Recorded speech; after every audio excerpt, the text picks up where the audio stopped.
1958 Vermont America, एक छोटा सा टाउन, एक छोटा सा घर और एक आदमी जिसका नाम था रोनाल्ड रीड। सारी जिंदगी ना उसका सेम ही रूटीन था। वो सुबह उठता था, काम पे जाता था, पहले गैस स्टेशन, फिर अपनी जेनिटोरियल जॉब पे। सारी जिंदगी सेम काम, सेम रूटीन, सेम सिंपल सा घर। और कपड़े इतने पुराने थे कि लोग ना कभी कभी उसे डोनेशन देने का सोचते थे। कोई उसके बारे में जानता नहीं था और कोई पूछता भी नहीं था। 2014 में रोनाल्डो रीड की डेथ हो जाती है और तब तब दुनिया को पता लगता है उसका एक सबसे बड़ा सीक्रेट। रोनाल्डो के पास थी ऑलमोस्ट इंडियन रुपीज में 67 करोड़ रुपीस की वेल्थ, मतलब अराउंड $7 मिलियन की वेल्थ थी उसके पास, क्वाइटली चुपचाप, जिसके बारे में किसी को नहीं पता था। कोई लॉटरी नहीं जीती थी, कोई स्टार्टअप नहीं था, कोई रिच फैमिली नहीं, कोई शॉर्टकट नहीं। बस एक चीज उसे पता थी जो ना तुम्हारे स्कूल ने तुम्हें सिखाई थी, ना मेरे स्कूल ने, और ना ही हमारे घर वालों ने। वो एक चीज क्या थी वो मैं तुम्हें इन 5 बुक्स के थ्रू समझाऊंगी, जो वो बिलीव्स तोड़ती हैं, जो हमने ना पैसों के बारे में ढूंढ के नहीं सीखे हैं बल्कि ऐसे ही एक्सेप्ट कर लिए हैं। एक क्विक नोट, ये पार्ट 3 है मेरी book for the Indian 20 series का। पार्ट 1 और 2 तुम्हें ऊपर आई बटन में या फिर मेरे चैनल बुक बॉर्न विजडम पे मिल जाएगा। और आगे की कोई भी वीडियो तुमसे मिस ना हो इसलिए ना मेरे चैनल को सब्सक्राइब कर लो। अब रोनाल्ड की स्टोरी सुन के एक चीज तो तुमने जरूर सोची होगी कि यार ये उसने कैसे किया। और एक और सवाल होगा जो तुम्हारे अंदर ही कहीं चल रहा होगा कि यार ये मैं क्यों नहीं कर पा रहा। और ये सवाल ना बहुत इंपॉर्टेंट है, क्योंकि रोनाल्ड ने यार ऐसा कोई जीनियस काम नहीं किया है, उसने वही किया है जो हर कोई कर सकता है। बट उसके पास ना एक चीज थी जो हमें कोई नहीं बताता, ना हमने कभी किसी से सीखी है। सोचो, हमारे घर में पैसों की बातें कब होती हैं? पैसों का सब्जेक्ट तब उठाया जाता है जब घर में टेंशन हो, बचत करनी हो कि ज्यादा खर्च मत करो। तो कभी भी पैसे का जो सब्जेक्ट है ना वो ऐसे आइजन क्यूरियोसिटी में नहीं आया, खुशी में नहीं आया, या बेटा ये सीखो वाली जगहों से कभी नहीं आया है। तो इसीलिए हमने ना ये कॉन्शियस माइंड में ये बिठा लिया है कि पैसा जो है ना वो बहुत ही एक सेंसिटिव टॉपिक है, उसके बारे में हमें ओपनली बात नहीं करनी चाहिए, उसे हमें बचा के रखना चाहिए एफडी में, सेफ में। बट ये तुम्हें किसी ने नहीं बताया कि सेविंग्स और वेल्थ बिल्डिंग ना दो अलग अलग चीजें होती हैं। मतलब ये एक एग्जाम्पल से समझो कि अगर तुम आज अभी हर महीने सिर्फ 5,000 रुपए इन्वेस्ट करोगे ना, तो 12% एनुअल इंटरेस्ट के हिसाब से तुम्हारे पास 60 साल की उम्र में ना अराउंड 3.2 करोड़ होंगे। और यही चीज अगर तुम आज से 10 साल बाद करते हो, सेम अमाउंट सेम इंटरेस्ट, तो तुम्हारे पास 58 लाख रुपीस होंगे। मतलब 10 सालों में 2.6 करोड़ का लॉस हो जाएगा तुम्हें। इसीलिए ये वीडियो उन 5 बुक्स के बारे में ही नहीं है बल्कि ये उन सालों के बारे में भी है जो तुम्हारे पास अभी हैं और जो हमें वेस्ट नहीं करनी है। रोनाल्ड रीड के बारे में ना थोड़ी देर सोचते ही रहो कि एक जेनिटर और 67 करोड़ की वेल्थ कैसे। Well, Morgan Housel financial writer ने ना इस सवाल का जवाब ढूंढ लिया है और जो आंसर मिला है ना वो अनएक्सपेक्टेड है। Doing well with money has little to do with how smart you are. It has a lot to do with how you behave. ये ना इस बुक का कोर आइडिया है और ये सीधा ना तुम्हारी कंडीशनिंग पे अटैक करता है।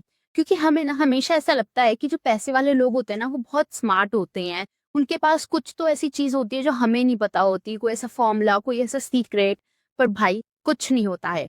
रोनाल्ड ने कोई कॉम्प्लेक्स जो फॉर्मूला है उसका यूज नहीं किया था, उसने सिंपली अपनी वेल्थ का थोड़ा सा हिस्सा ना कंसिस्टेंटली डेकेड्स तक ना स्टॉक मार्केट में इन्वेस्ट किया था। अच्छी कंपनीज के स्टॉक्स में उसने इन्वेस्ट किया और छोड़ दिया, टच नहीं किया, पेशेंस रखा।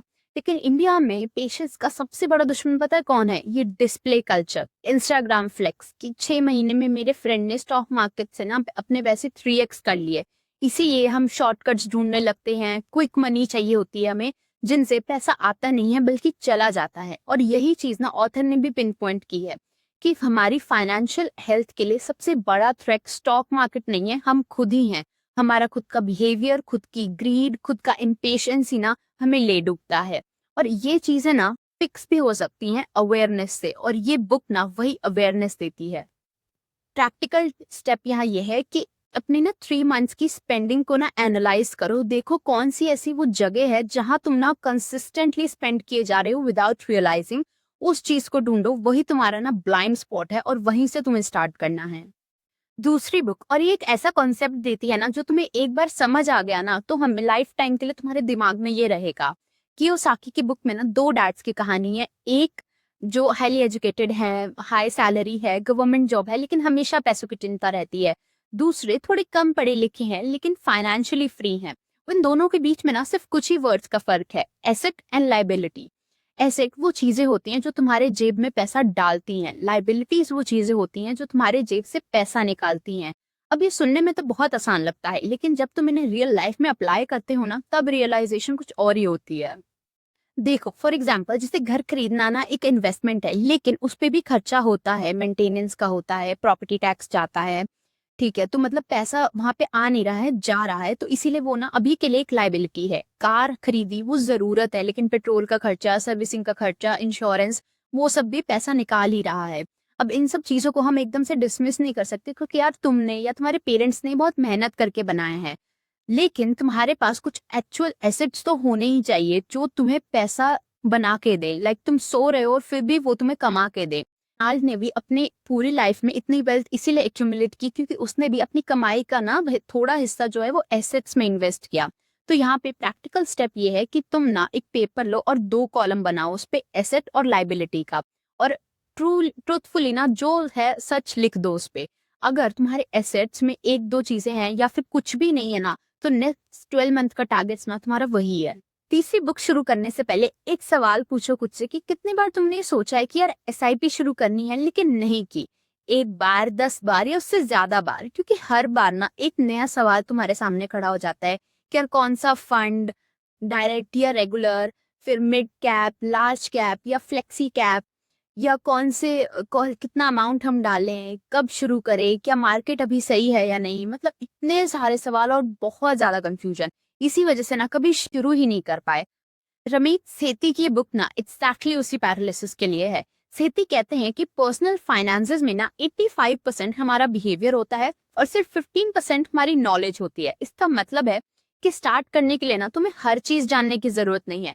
तुम्हें सिर्फ एक चीज करनी है कि स्टार्ट करना है। इम्परफेक्टली भी, गलत फंड में, कम अमाउंट पे भी, बस स्टार्ट करो। क्योंकि रोनाल्ड रेड ने भी परफेक्ट टाइम नहीं देखा था, ना ही परफेक्ट फंड देखा। उसने अपने पैसों को ना इन्वेस्ट किया था कंसिस्टेंटली, बार बार, डेकेड्स तक।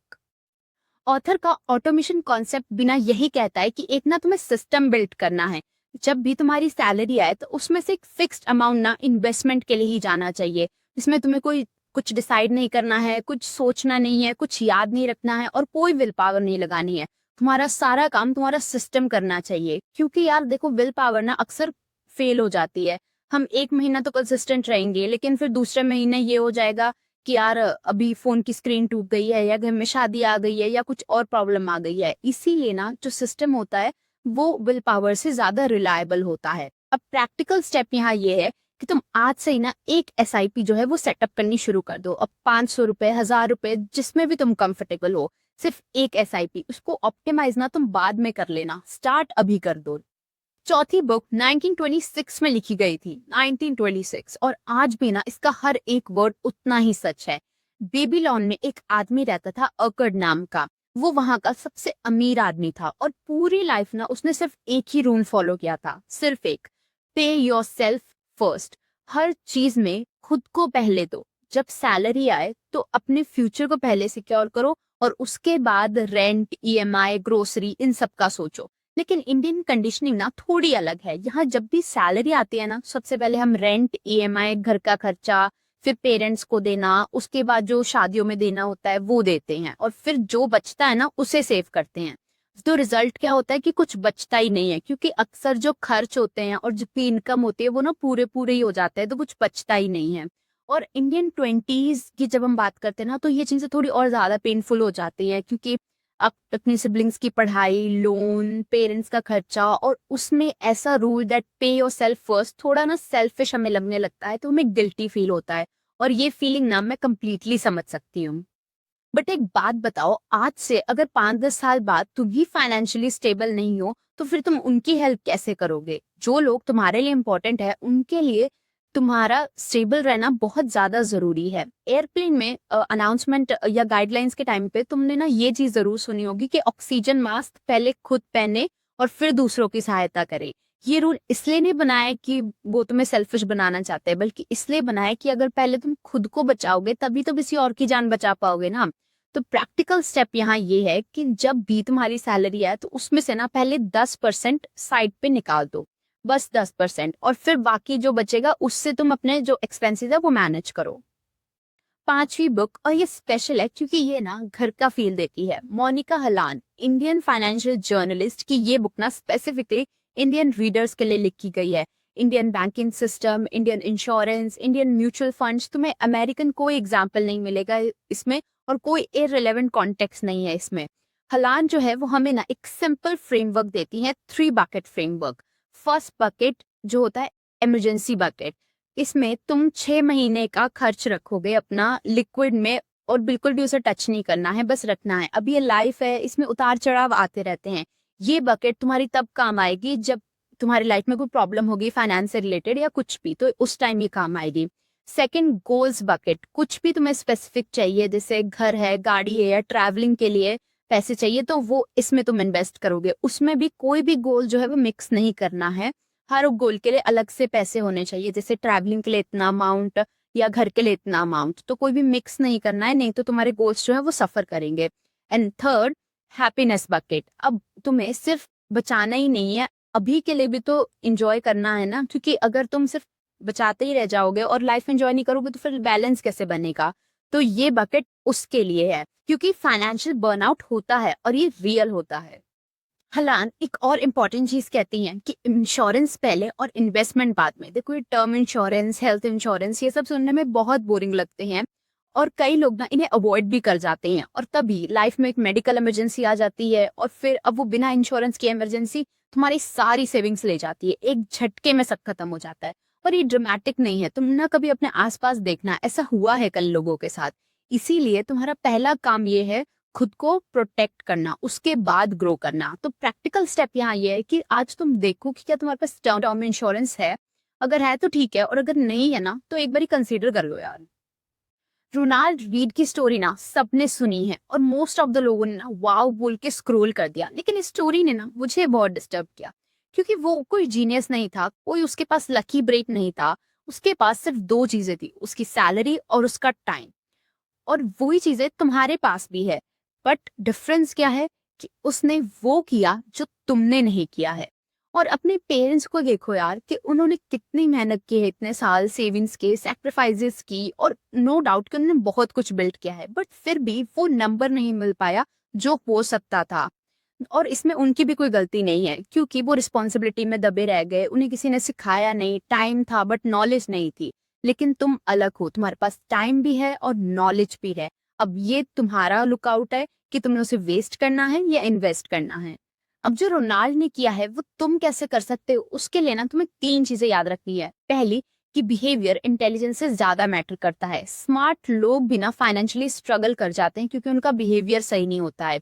इसीलिए सिस्टम बनाओ, उसे ऑटोमेट करो और वेट बिल्कुल मत करो। दूसरा, एसेट्स पे इन्वेस्ट करो, लाइबिलिटीज पे नहीं। तुम्हारा ध्यान उन चीजों पे होना चाहिए जो तुम्हारी जेब में पैसा डाले, ना कि उससे निकाले। एंड तीसरा, अपनी प्रोटेक्शन पे ज्यादा ध्यान दो और फिर ग्रोथ पे ध्यान दो। ये life insurance, health insurance, emergency fund, ये बोरिंग लगते हैं और जब वक्त अच्छा चल रहा हो ना तो जरूरी भी नहीं लगते हैं, लेकिन इनके बिना ना बाकी सब कुछ एक झटके में खत्म हो सकता है। ये था part 3, money mindset. Next week हम बात करेंगे करियर कंफ्यूजन की, वो स्टेज जब करियर जो है वो इतना मीनिंगफुल नहीं लगता है, और वो बुक्स जो उसे मीनिंगफुल बनाती हैं। इसीलिए ना सब्सक्राइब कर लो मेरे चैनल को, ताकि कोई भी वीडियो ना तुमसे मिस ना हो। और रोनाल्ड की स्टोरी तुम्हें कैसी लगी ये जरूर बताना, तुम्हारा क्या रिएक्शन था उस पर ये भी बताना। और इन 5 बुक्स में से तुम पहली कौन सी पढ़ोगे ना, ये भी कमेंट में मुझे जरूर बताना। और अगर ये वीडियो अच्छी लगी हो और हेल्पफुल लगी हो तो इसे लाइक एंड शेयर जरूर करना। And I will see you next time. Till then take care and happy reading.